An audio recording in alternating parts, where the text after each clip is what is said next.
Hello, Mr. President. You'll be live at 8:30 a.m. Eastern today, CNBC, okay?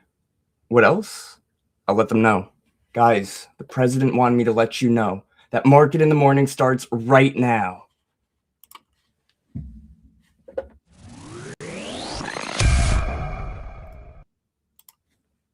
Yo, Jeeve, good morning, man. Good morning. Good morning, Kevin. Man, I knew you were an insider. I had a feeling you had these insider lines tapped, man. So we got to look out for Trump this morning, eh? Yep. You know who gave me that number, right? No, Lucky you can't. Tiger Woods. Oh, I'm talking to the president. Of course. Just give me a second. I'm talking to the president. Anyways, man, thank you for having me here. Always a pleasure to be on the Market in the Morning show, talk about markets, break down what's going on fundamentally and technically. Yeah. Now, today is going to be a very interesting day. We have, of course, April 21st to 22nd is the ceasefire expiry. Yep. Today at 8:30 a.m. Eastern, we have Trump on CNBC doing an interview. And we can obviously see that his deadline, he said, is tomorrow as well. Now, we have to take into consideration, yes, he's been trying to say there's a great deal coming, but what we're seeing in the real world events is looking a lot different. Now, of course, stocks have continued to surge on AI hype and all these huge valuations, setting up a softer, more cushioned environment for those IPOs.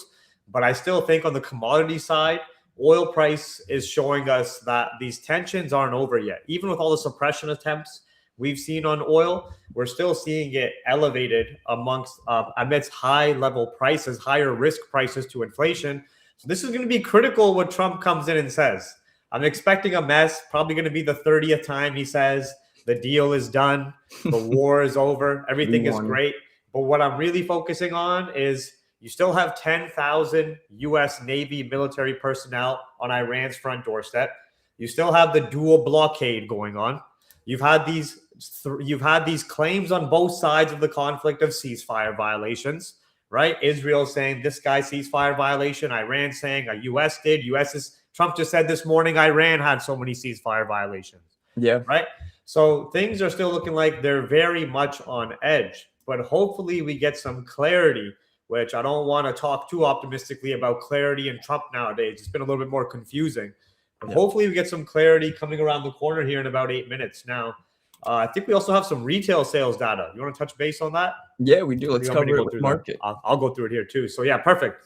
So of course, I'm just looking at gold here. I've been trading gold since the end of last week from the 48.60s. And you can see our analysis has been going pretty well here. We haven't hit the full target yet, but with the day trading bias being bearish, rejecting this pullback area over the last daily candle around the 48.30s, and of course, still having tensions on edge, dollar seeing a little bit of stability, Trump threatening Iran strikes if no deal, ceasefire fragility, oil prices elevated, still having rate cut bets collapsing. We've seen a nice reaction so far, but I would love to come down to this target level. Now, one thing we have to look out for in our beautiful news feed here, where we get breaking news, high impact news, economic data released right into the same view integrated with your chart here, is we do have retail sales, right? Now, it's going to be pretty interesting. Could be a volatile, short little period because you have the commodities exchange open, retail sales, then Trump on CNBC. You know, things can get messy on the lower time frame there, but there is an expectation with the adjustments on inflation that retail sales can slightly rebound. If it is slightly rebounding, dollar showing a little bit more stability today in support, this can help gold finish the move down to 47.50s and then watch how we react at this critical support level. But obviously, all eyes for us through this stream are going to be on the news feed and what big Donnie Trump says through the CNBC interview. Yep. Yeah, it's going to be big. You think he's going to say it? Now, it's important because you mentioned, too, that, the ceasefire, it was a 2-week ceasefire. Guys, today marks that end of the 2-week period. Is he going to come on and say, of course, we're going to extend it? Or is he going to say we're going to start attacking them yet again? I believe some headlines came out where he said light strikes or something like that. Yeah, like I think you don't have 10,000 military personnel sitting on Iran's doorstep to chit chat and for tea time. And another great thing to note that you're reminding me of is there's been a lot of confusion around this whole second round talks in Pakistan. Is JD Vance landed? Is he still at home? Is he at Erica Kirk's house? What's going on here, right? Right? Is he on her couch? What's going on here? Well, you've seen Iran not send any delegation to Islamabad yet. So we've still had that uncertainty bubbling there where it doesn't even look like second round talks are going on. So obviously, Trump might come to play aggressive, have his little bit of a temper tantrum to show that he's still in control here. But with the ego of an empire, it does look like that Iran has had a little bit of an edge just with understanding the geopolitical landscape of still having the Strait of Hormuz activity very disrupted and low. And there's only so long you can kick the can down the road, in my opinion, or try to sweep the mess under the rug before it comes to light, especially if there's no cemented resolution. And the key thing about a resolution now is it has to be validated by Israel and Iran as well, because we've seen Trump's statements starting to lose a little bit of credibility. Even when he's saying some huge optimistic claims like, hey, Iran gave up their uranium forever and the war is ending soon and they're gonna give me the nuclear done. Now the markets take it with a grain of salt where they don't really digest his headlines as aggressively, especially if it's not validated on the other end of this conflict, right? So that's going to be very interesting as well. Yeah, that's a great point, and something we mentioned on a few episodes about using oil as sort of our gauge to the market. You're right, oil is still elevated, and that's sort of our see through the BS of headlines, right? If oil stays elevated, then we know how institutions are positioned. We know what's going on. 100%.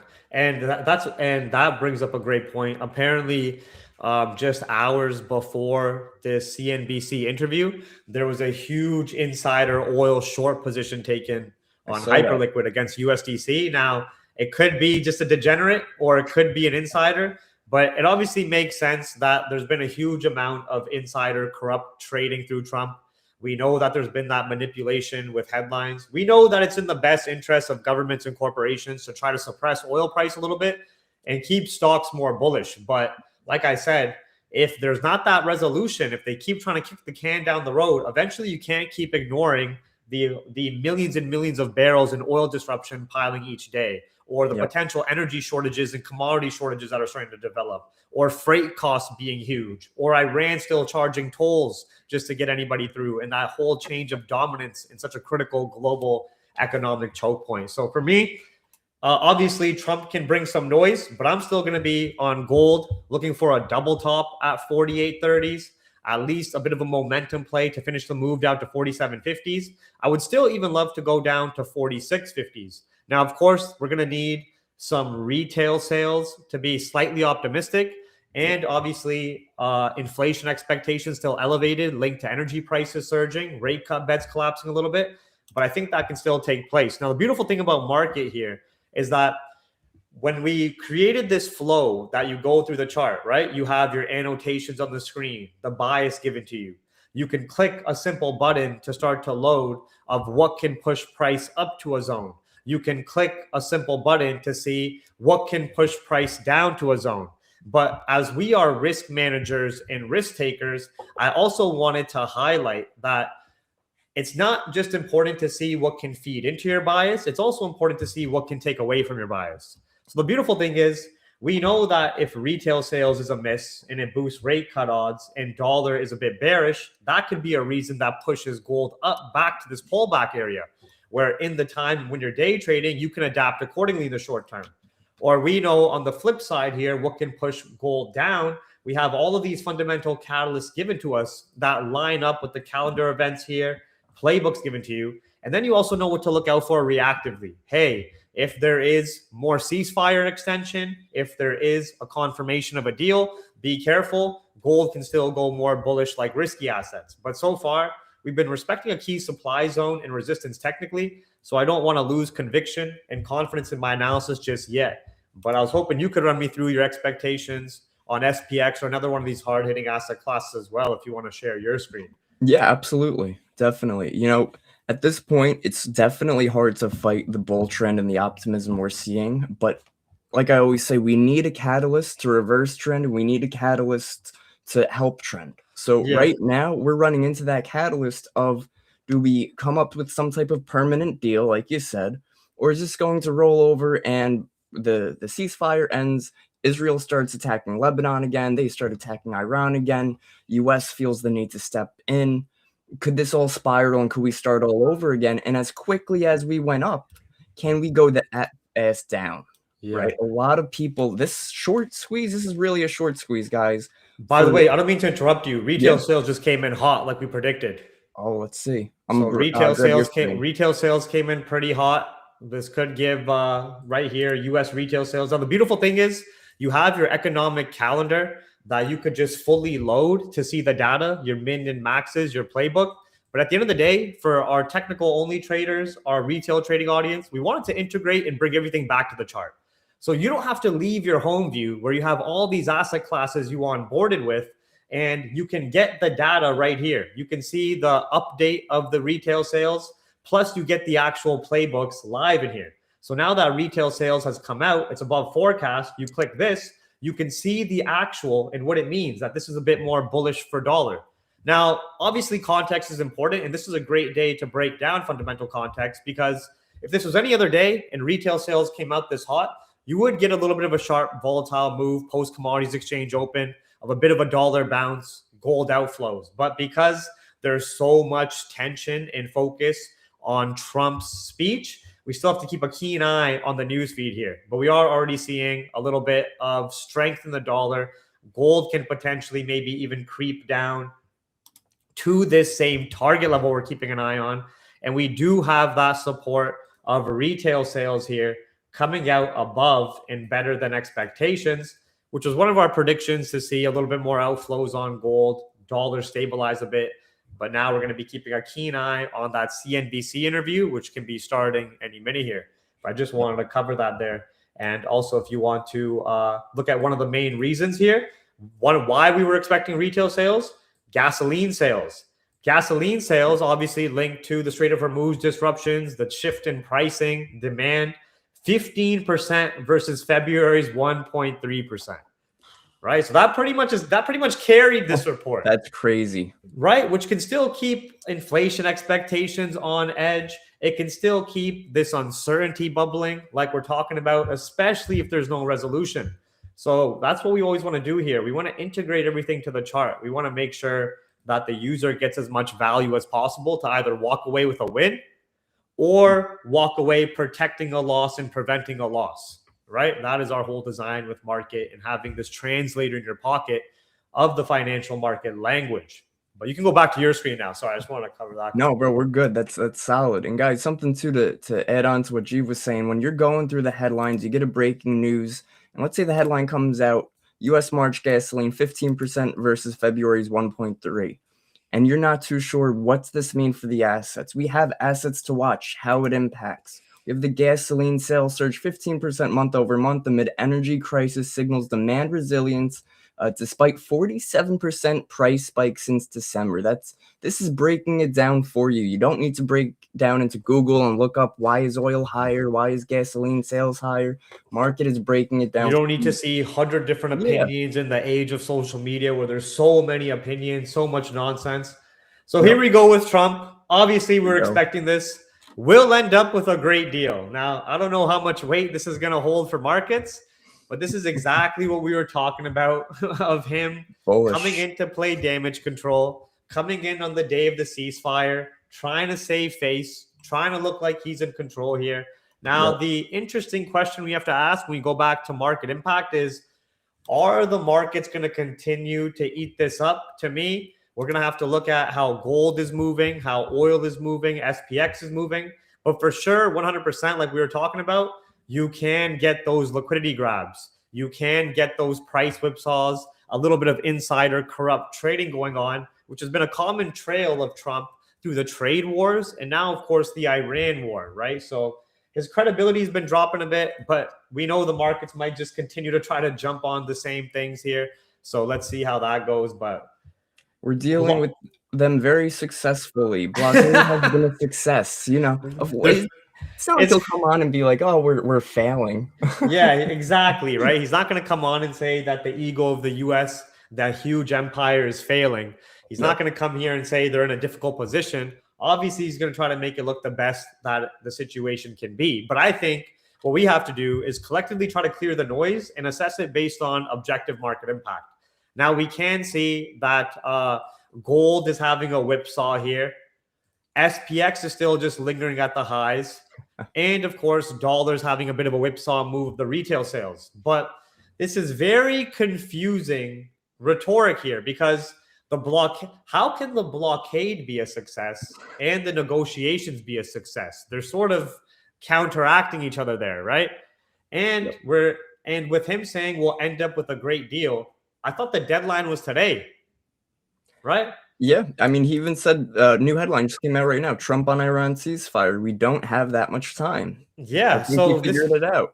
Right? So this is going to be very interesting how the markets actually really absorb this. I think, in my opinion, in the example of gold, if gold is still technically doing a whipsaw up to 48.35s or even a reactionary double top up here, and it's not really breaking and dollars not really printing new lows, that we could see a liquidity grab from these Trump headlines, a little bit of that insider corruption.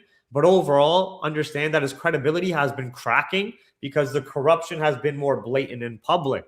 So now markets don't just look for what he says and confirm it right away. Now they go through a process of seeing what he says and try to verify from the other parties and then digest the correct market impact. But obviously, optimism is always going to hold a bit more weight in fear, especially when you're looking at risky assets. But when I'm focusing on gold here, we're going to be keeping an eye on the actual pricing to validate structure and who's in control. So this is still pretty interesting. I don't want to extend the ceasefire. We don't have that much time. The blockade has been a success. And then anything optimistic is a little bit too repetitive for my liking. It's not bringing any new clarity. It's not bringing any cemented resolution. It's not really confirming that their challenge points of like enriching uranium or who's going to control the Strait of Hormuz or Iran continuing to charge tolls or Iran getting some retribution and payments for all the damages that were done to them. None of those have been addressed. So I think without those being addressed, without Iran confirming a great deal from their end, if this ceasefire expires, the conflict will escalate a lot more aggressively and quickly than we may be able to anticipate. So I'm going to be keeping an eye on gold through this double top area, even on oil here. Oil we can see is having a bit of a downside move and spike of the previous upside move. But if oil still holds above the gap price in the pullback area on market at 85 or even double bottoms at that 80 rejection point from last week, I still think the targets back up to 92 without a cemented resolution can still hold more weight for major market participants. Just breaking down exactly what we're saying about his credibility cracking. And at the end of the day, these real world supply disruptions in the Strait of Hormuz eventually can't be ignored. You do have millions of barrels being lost. You do have the physical price difference higher than the spot price. You do have all these refineries still damaged in the Middle East, GCC neighbors. And you do have all these countries like Germany and UK showing so much urgency that they're even sending military defense units to the Strait of Hormuz to help Trump, which they're planning to announce this week. I think all that's going to be announced after the ceasefire expiry. So here you go here. Trump, look how quickly that is. We're ready to go militarily. Oh, jeez. You see what I mean? Doesn't that sound like it's over, right? Does that sound like it's over? Does that sound like a great... Take into consideration, he said the war is over soon 20 times since this started. He said a great deal will take place 10 times. Through that timeline, the ceasefire is almost ending. There's 10,000 troops there. There's a double blockade. UK and Germany are getting ready to send their military defense units. We've seen some backdoor weapon sales of Russia to the Iran. We've seen China buying Iranian oil backdoor as well. It doesn't look like this situation is over. And this is very interesting to see. And this is a vague comment too. One. Right? Yeah. This is a vague comment. He thought he was on good terms with Mr. President Z, Big Z of China, but China might be a bit more supportive of Iran, right? That's where they get most of their oil from. These aren't our words or our opinions. This is just fact, right? Yep. So very interesting times there, to say the least. It looks like we're for sure going to get those liquidity grabs and price whipsaws. But when you clear the noise and you ask yourself these objective questions and you start to notice the market impact lessening from what he's been saying, it's hard to it's hard to buy into that. So I think we could see some controlled profit taking from all-time highs on stocks, those double tops on SPX and US 30, normal profit taking, controlled bearish correction in relation to that parabolic rally we've seen. We can for sure see oil bounce from these key levels, 85 up, 80 up. Gold may continue that range down. Risky assets like Bitcoin may even remain vulnerable as well. So these are very important comments to note there. But if you want to go through your charting as well, go for it, brother. Yeah, no, I mean, definitely one of the main things you have to watch today, if you're trading SPX, you're trading NASDAQ, is you have to watch oil. And something as simple as marking out that previous day high and low and just understanding where oil is trading in relation to that is going to give you some insight into, are we strong on oil right now? We should be a little more bearish on SPX, or are we still weak on oil, which shows us some more optimism, and we should continue this trend to another all-time high. We're right here, guys. Just from, was that Friday the 17th? Exact price pinpoint now into the buy the rumor, sell the news type of play with this CNBC interview, right? Yeah, exactly. And the question also becomes, do we want to sweep that all-time high, get everybody excited thinking, wow, Trump just said all this, we're all-time highs again, and then dump on them, right? Yeah, exactly. That last little bit of euphoria, that last little bit of crack high for the greedy crackheads with capital, the smart ones with the insider information with Trump, they're going to take their profit, and then you're going to have the rest holding like exit liquidity, right? Yeah. A very common pattern in markets there, understanding market psychology. Eventually, there's going to be some level of profit taking or some level of repositioning where you move money from one asset class to another, one sector to another, right? Flows keep changing. Exactly.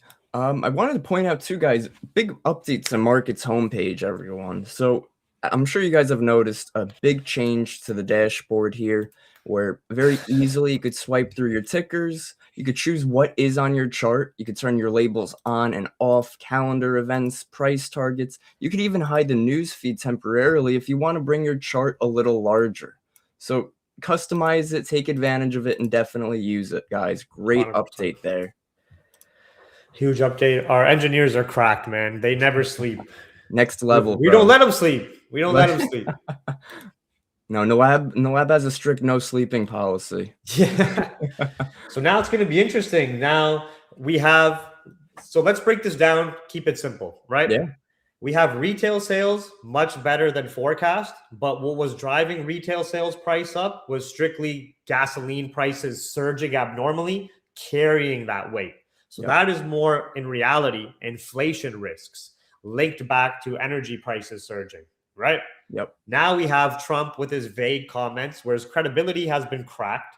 He's lost that bit of flair of optimism and looking like Mr. Art of the Deal man. And now he's been looking more like a child throwing temper tantrums.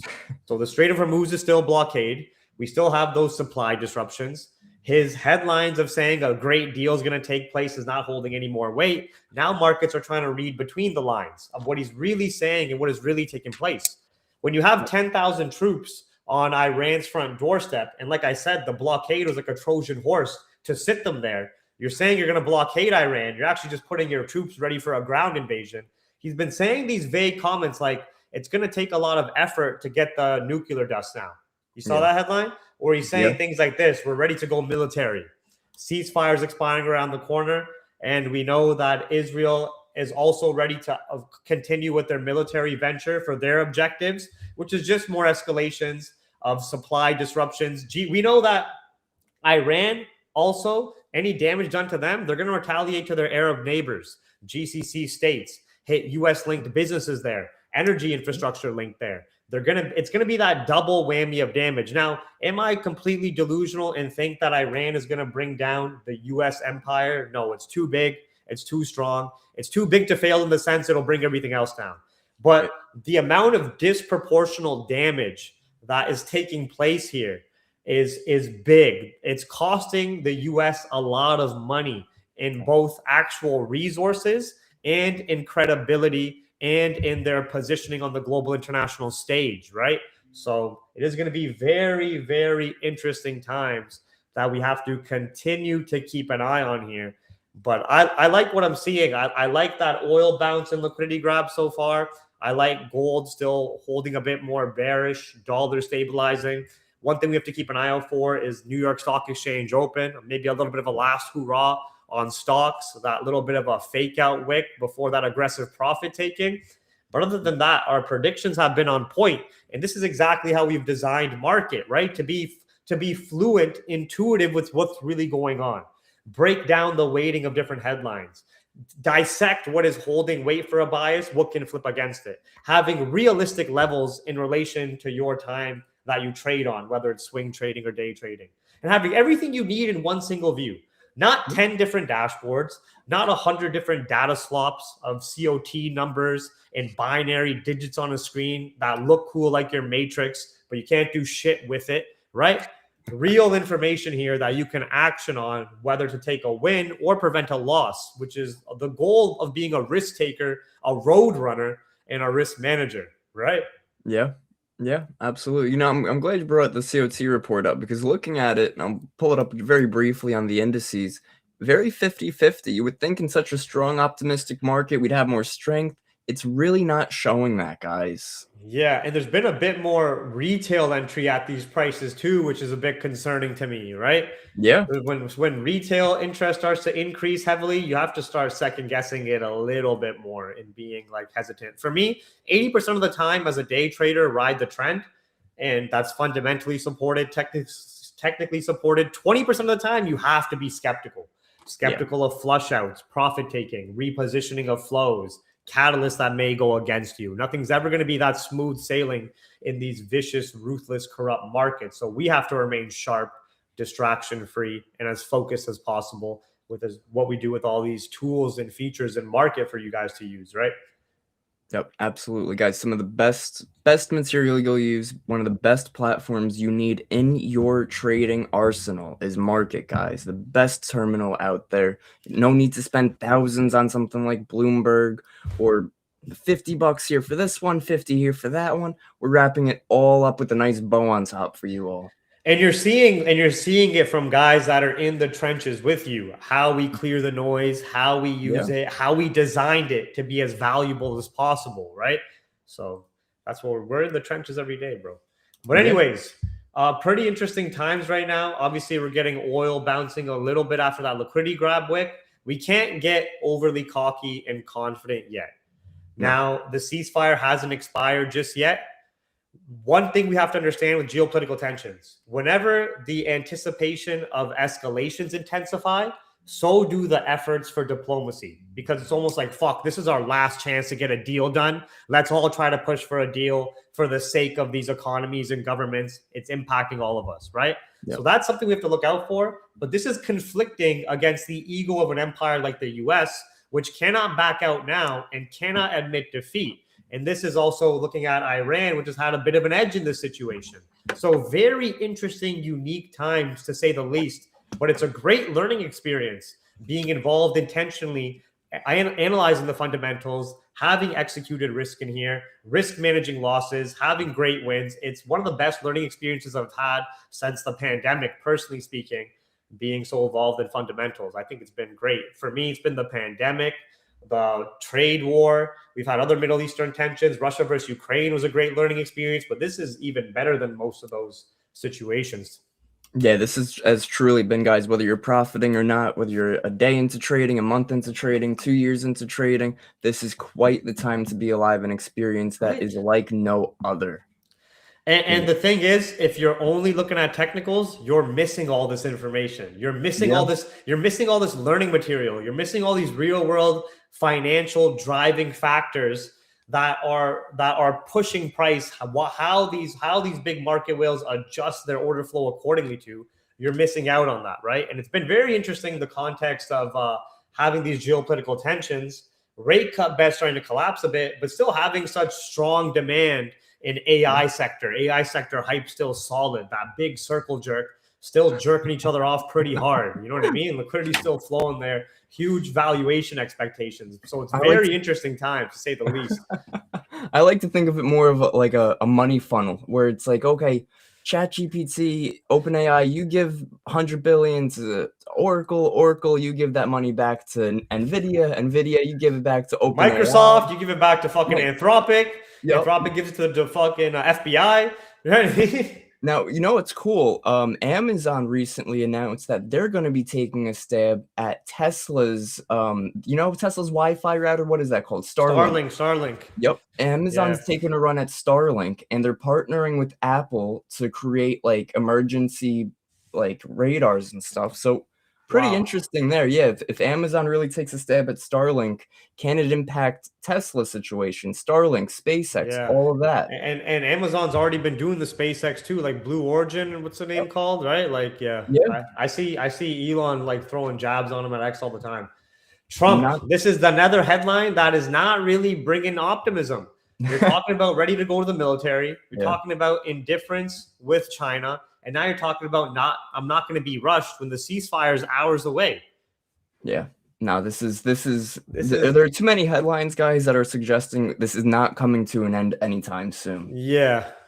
The only thing we need to be careful about is, of course, that NYSE volatility like 40 minutes from now. I think after some NYSE liquidity grabs and whipsaws going from London close onward to later New York hours, if there's no more noise and misinformation in headlines, if we can confirm nobody went to Pakistan for second round talks, if we can confirm there's no deal made and the focus is on the military still being deployed there and Trump ready for military action, then we could see those cleaner moves of oil still holding bullish, risky assets a little bit softer, Bitcoin softer, stock markets profit taking from all-time highs, gold a bit more bearish as well, which has been very much in line with what the beautiful market home view has been showing us on these asset classes. On top of the retail sales prediction, surging with gasoline sales, Yeah. Something I wanted to mention, we were talking about the other day how Vance, right? They said, oh, he's going to go visit for talks. And then they said yesterday he's going to leave, and then he didn't. Then he said he'll be landing in a few hours. Turns out he didn't even leave at all.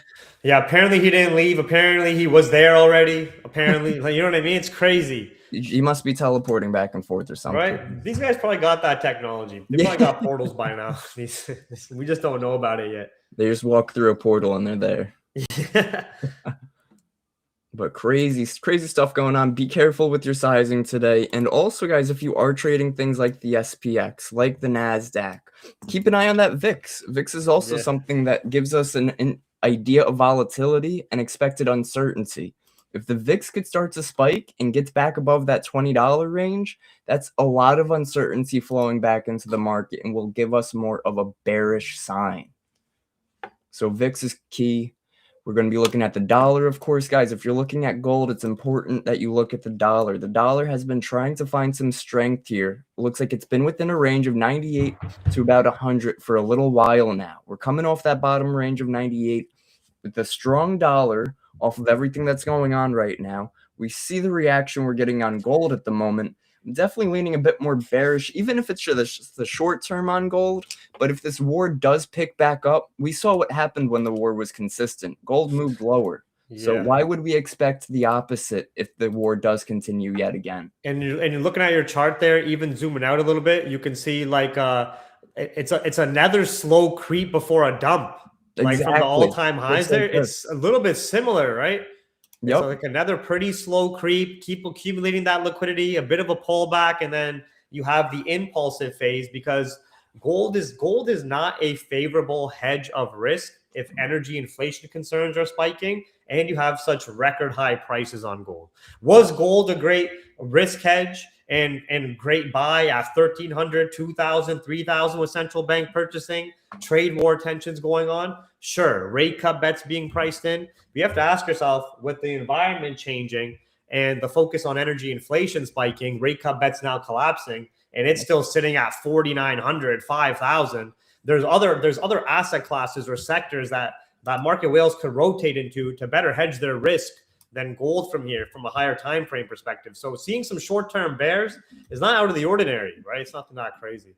Yeah, and even oil, seeing that $80 as an area of support now versus getting back below 80 and trading between 60 and 75. Yeah, and a great thing to note on oil is like if there's a cemented resolution with how much suppression there's been on oil in government's best interest to keep it down, it would go back to that gap pre-war price at 60 within 2 hours. Oh yeah, it's gonna, yeah, right. As soon as there's actual resolution, or the Strait of Hormuz fully opens, or this event, it's going back to 60 in 2 hours. Yeah, it's gonna be like one of those days where we're like, oh my god, oil just sold off 20% in a single Oil's crashing. Day. Yeah, it's gonna be one of those days, and it's just gonna go back to pre-war price, back to an equilibrium. Yep. But without that, it's going to be hard for the S&P and Nasdaq to be continuing this bull trend. Yeah, I'm wondering how long the IPO valuations of these big AI companies and tech companies can hold it up here before you eventually get a sector rotation or a buy the rumor, sell the news type of play. It's going to be interesting.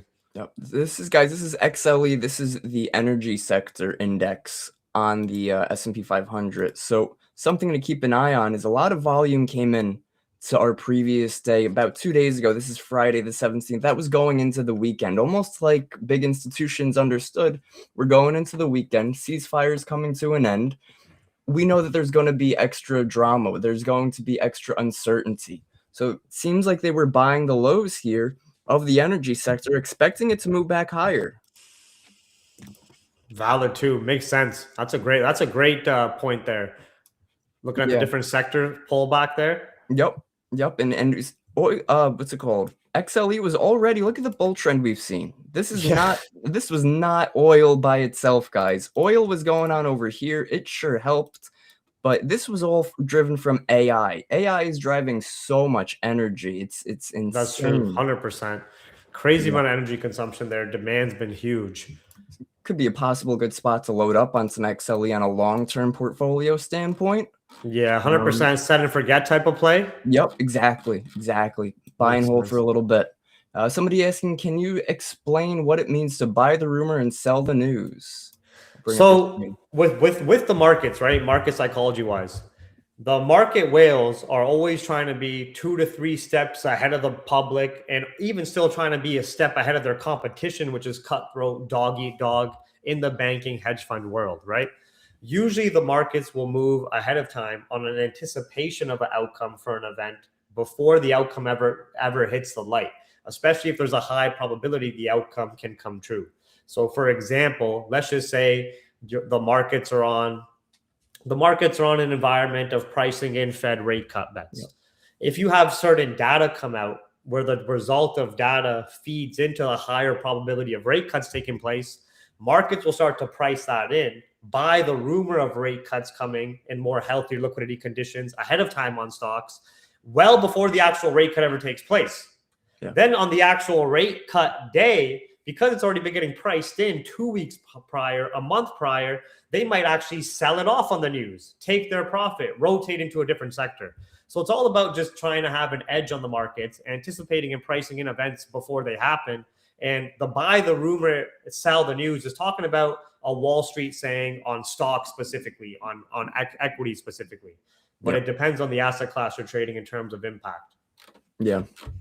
He's going to, and guys, don't forget Trump before the whole Iran war situation. Remember, we were dealing with the whole tariff uncertainty all of last year. He could come back and be like, oh, well, you know what? Now we're going to start tariffing you guys again. Yeah. NATO countries, you didn't want to help us? UK, here's 150%. You send your military here to escalate the war, or I'm escalating trade war tariffs on you. Seriously. He could weaponize it. He could easily weaponize it. He's done it before.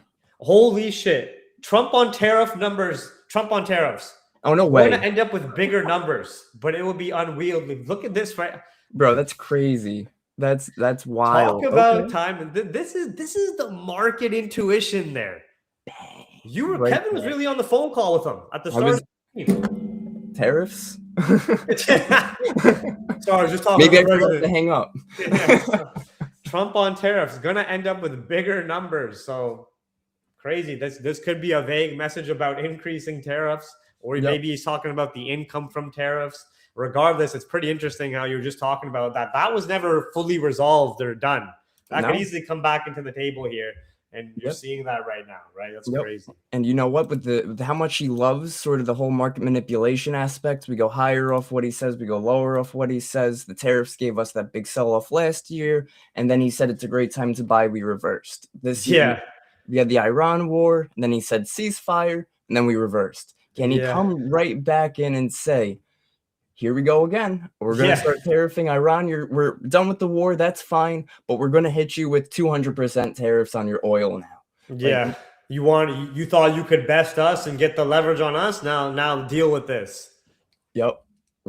Crazy times. Trump there. is Crazy times there. Interesting times to say the least. Yeah, absolutely. Bro, how'd you know? They're saying he's your grandfather. Yeah. Bro, I wish. Awesome, guys. Great stuff. I mean, really killer episode. We're covering what's going on. And this is a great example, too, of how you don't need, even while he's speaking, you don't need it running in the background. You don't need to hang on every word. Bring up your market terminal. It's going to highlight the most important things for you. And to be honest, most of the feeds that are streaming, like his interviews and stuff on YouTube, they got a 60-second delay, 2-minute delay. Yeah. You know what I mean? They're running it with delays. Even FOMCs on YouTube, they run it with delays. Yep. So it's much better to get the exact headlines from the terminal or get the transcript that gets broken down with AI in real time. And then it feeds back into the charts you're already on. It feeds back to breaking it down on the technical charts that we all love to use, right? If you can connect the fundamentals to price action, that's when you paint a vivid picture of what's really going on. Yeah. And don't forget, too, something else about the tariffs, and before we wrap up, and GV, let me know if you have anything else, but the tariffs are set to be refunded to these companies. They announced that the other day. Wow. So, did you hear that? No, I missed that one. So many headlines. I missed that one. Yeah, I'll see if I could find it in here, but apparently almost 200 billion worth of tariffs set to be refunded. Let's see. Trump is trying to sort of counteract that now, saying brilliant if companies don't seek rebates. Yep. You know what I mean? And he'll remember the companies that don't ask for reimbursements. He'll treat them a little bit better. You know what I mean? Yeah. All right, here we go. This was 19 hours ago. This was yesterday. Share your screen. Share your screen. Yeah, 100%. Perfect.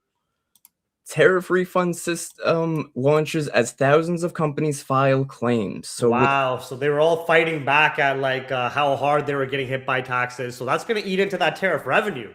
Yeah. Oh, yeah. I mean, 166 billion in refunds to be processed over the next 60 to 90 days. That's big. You can't just overlook that. Yeah, that's what he's talking about right now. Then that makes perfect sense. That was perfect, bro, for bringing that up. So that's what he's talking about, these reimbursements and all these companies seeking rebates. And he's saying it's brilliant if companies don't seek rebates. Just keep your operations going. To eat the cost, right? Just so he can look better and say he made way more profit. Yeah.